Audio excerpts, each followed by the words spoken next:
Siamo con Davide Giorgi, presidente del CIP, Comitato Italiano Paralimpico del Veneto. Allora, un convegno qui a Forte Marghera per sottolineare in particolare quali aspetti? Il progetto di vita. Stiamo affrontando il tema della disabilità.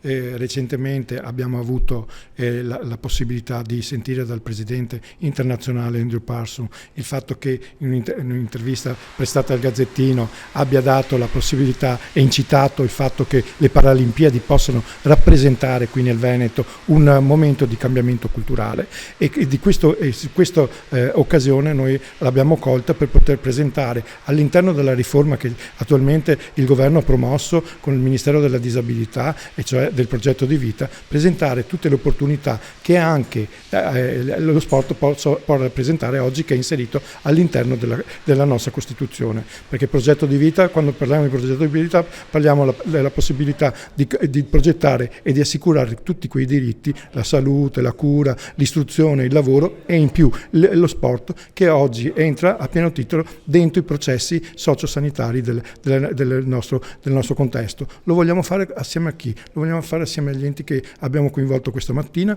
le università in primis, con cui progettare momenti di formazione multidisciplinare, e sono stati coinvolti tutti e quattro gli atenei, 5 atenei del Veneto. L'abbiamo fatto assieme alle istituzioni, l'INPS, l'INAI e assieme alla Regione. Questo aspetto qua è importante perché poi qualsiasi tipo di attività si voglia promuovere passa attraverso questi enti, e su questi enti noi dobbiamo appoggiarci e appoggiare le nostre politiche.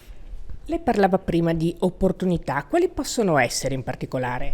Le opportunità oggi sono quelle di poter all'interno dei propri percorsi inserire anche lo sport. Oggi siamo presenti in tutte le province venete, noi come Comitato Italiano Paralimpico, e attraverso le federazioni e tutti gli enti e le società sportive possiamo assicurare percorsi sportivi ad atleti ed atlete. Questi percorsi possono essere tranquillamente inseriti all'interno anche dei percorsi riabilitativi che comunemente la persona disabile ha. Quindi vorremmo poi supportare anche non solo la parte sociosanitaria, ma anche la parte educativa, quindi le scuole a poter dare la possibilità lì dove ci sono classi con inseriti ragazzi con disabilità, e poter dare la possibilità a tutti di fare sport. Quindi cercare anche momenti di formazione degli insegnanti perché coinvolgano tutte le classi dove c'è all'interno ragazzi e ragazze con disabilità, su discipline adattate su cui anche i ragazzi senza disabilità possono cimentarsi.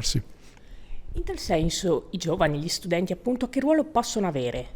Il ruolo degli studenti è determinante, nel senso che noi attraverso di loro dobbiamo promuovere quella cultura dell'integrazione che è fondamentale, che sta alla base poi della convivenza nostra civile, che può esprimersi poi all'esterno in anche elementi virtuosi, e trovare quindi negli studenti, nei ragazzi, i futuri volontari, piuttosto che ragazzi che domani condividano con persone che vivono una condizione diversa i loro percorsi di vita. Quindi questo aspetto qua culturale diventa fondamentale, perché significa alzare quella qualità della vita che domani noi avremo e che potremo aiutare, avendo appunto la possibilità da parte del mondo della disabilità di essere riconosciuto e di partecipare a pieno titolo a tutte le attività della società. La disabilità a volte incute, timore a volte incute delle domande, ma più che altro per il fatto che non la si conosce. Le parlava prima appunto di un fatto culturale. Sì, noi dobbiamo assolutamente compiere quel processo culturale che diceva Monte, che è stato annunciato dal nostro presidente internazionale Andrew Parsons, e che sarà la vera legacy nei prossimi 10 anni post Paralimpiadi. Quindi noi su questo aspetto qua noi dobbiamo lavorare sull'aspetto culturale, perché poi inserendo questo aspetto qua riusciamo a dare compiutezza a tutte le azioni che vogliamo mettere in campo.